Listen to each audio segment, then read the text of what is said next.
Our first story takes place at an old lighthouse that had long been abandoned, standing as a solitary sentinel on a cliff overlooking the sea.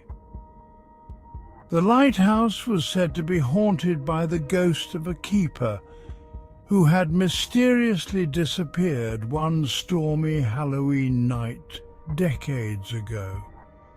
His disappearance had become the stuff of local legend, inspiring countless true, scary stories and dark web horror discussions.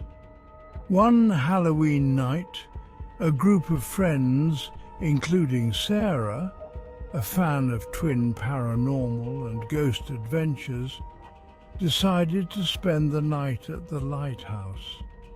They had heard the stories and wanted to see if there was any truth to them. Armed with flashlights and a Halloween witch pot smoke machine mist maker to set the mood, they made their way to the lighthouse. The journey up the cliff was eerie, with the sound of waves crashing against the rocks below and the distant cries of seabirds. The horror ambience grew thicker as they approached the lighthouse, its once bright beacon now dark and silent. The friends laughed nervously as they set up their Halloween decorations DIY projects inside the lighthouse, but the atmosphere was far from festive. As the night wore on, the Halloween playlist they had brought with them played softly in the background, the spooky Halloween music adding to the tension. The friends decided to play some Halloween games to pass the time, but as midnight approached, the mood began to shift. The air grew colder, and the lighthouse seemed to creak and groan as if protesting their presence. Suddenly, the Halloween music stopped, and the lights flickered. The friends looked at each other, their laughter dying as they realized something was wrong. The air was thick with dread, and the horror ambient was suffocating. The Halloween witch pot smoke machine mist maker filled the room with an eerie fog, but it only made the shadows seem darker. Then they heard it, a soft, mournful cry, like someone calling out from the depths of the sea. The friends froze, their hearts pounding as the sound grew louder. The cry seemed to echo through the walls of the lighthouse, filling the air with a sense of impending doom. Sarah's heart raced as she saw a figure emerge from the shadows. It was the ghost of the lighthouse keeper, his face pale and his eyes hollow. He floated toward them, his presence filling the room with a bone-chilling cold. The friends tried to run, but the door slammed shut, trapping them inside. The ghostly figure raised his hand, and the last thing Sarah saw before everything went black was his twisted grin, a smile filled with pure malice. The next morning, the lighthouse was found empty, with no signs of the friends who had entered it.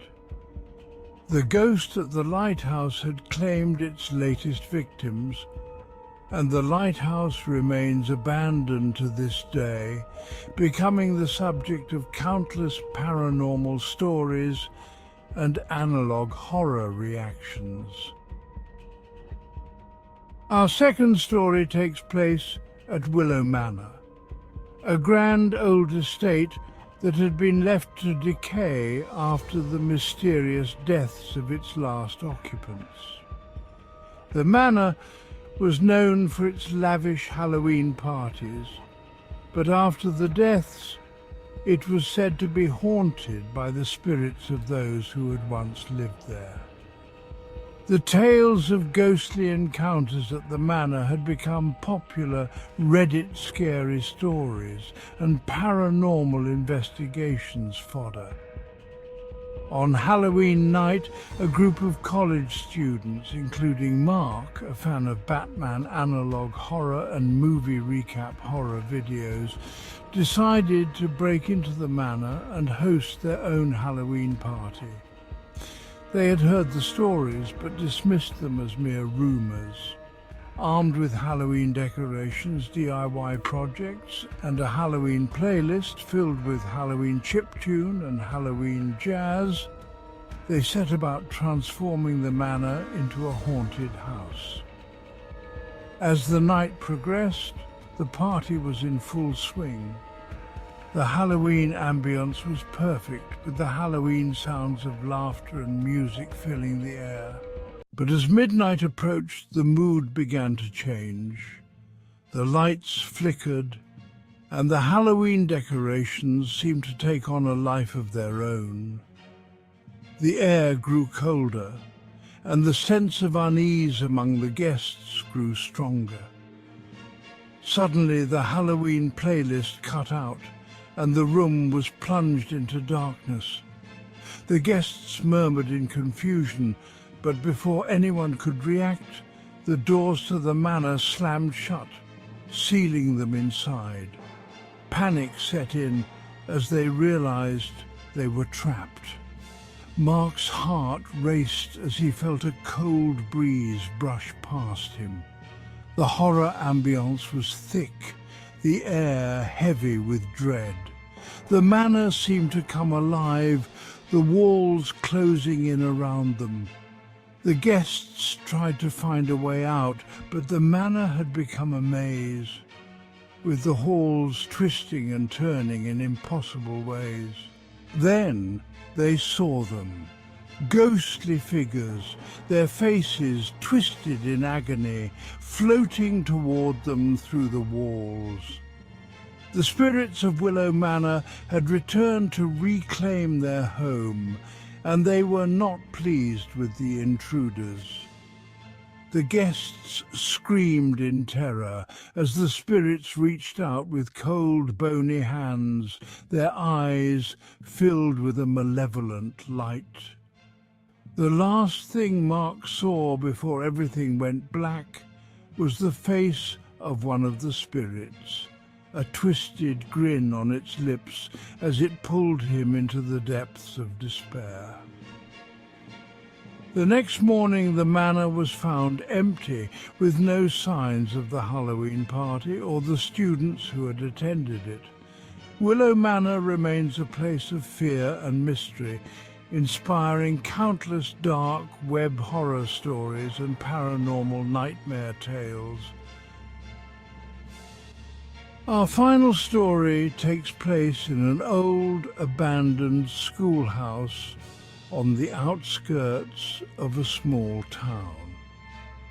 The schoolhouse had been closed for years after a tragic fire claimed the lives of several students on Halloween night. The building was said to be haunted by their restless spirits, and the locals avoided it, especially on Halloween night. But on this particular Halloween, a group of thrill-seekers, including Emma, a fan of scary true stories and podcast horror, decided to explore the schoolhouse. They had heard the stories, but were eager to see if there was any truth to them. Armed with flashlights and a Halloween witch pot smoke machine mistmaker, they made their way to the schoolhouse. The building was in disrepair, with broken windows and overgrown weeds. The horror ambient was immediate as they stepped inside, the air thick with the scent of smoke and decay. The Halloween playlist they had brought with them played softly in the background, the spooky Halloween music adding to the tension. As they explored the schoolhouse, the horror ambience grew thicker. The walls seemed to close in around them, and the air grew colder with each step. The Halloween decorations they had brought with them seemed out of place in the eerie surroundings, and the Halloween sounds of creaking floors and distant whispers filled the air. Suddenly, Emma felt a cold hand brush against her arm.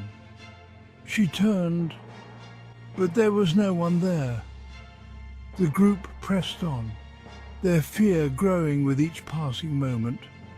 The schoolhouse was a maze of dark, twisting hallways, and it was easy to get lost. Then they heard it, a soft, mournful wail, like the cry of a child. The sound echoed through the halls, growing louder and more insistent. The group froze, their hearts pounding as the wail grew closer. Emma felt a chill run down her spine as she realized they were not alone. The lights flickered and the air grew colder. The group turned a corner and saw a figure standing at the end of the hallway. It was a small child, her face pale and her eyes hollow. She was dressed in old-fashioned clothes, her hair matted with soot. The child stared at them with a gaze filled with sorrow and pain. The group tried to move, but their feet felt like lead. The child floated towards them, her presence filling the air with a suffocating dread. The last thing Emma saw before everything went black was the child's tear-streaked face, her mouth twisted into a silent scream. The next morning, the schoolhouse was found empty, with no signs of the thrill-seekers who had entered it. The spirits of the old schoolhouse had claimed their latest victims, and the building remains abandoned to this day, becoming the subject of countless paranormal files and horror recaps.